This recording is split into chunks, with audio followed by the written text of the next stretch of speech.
we'll demonstrate how to wipe a surface using wet wipes.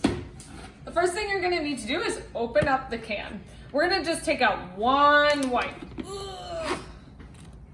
If more come off, you can just kind of tuck them down and close the lid so that they don't dry out.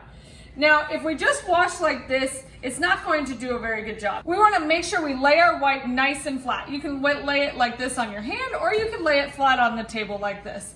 Then with a wide open hand, I'm going to start wiping the table like this to make sure I clean the whole table with the wipe.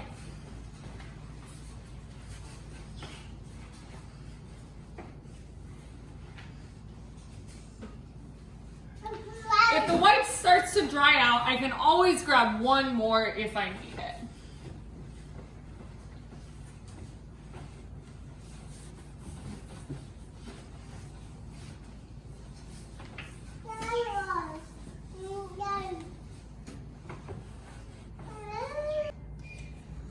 Once you're done, you're going to take your wet wipe and find your trash can and throw it away.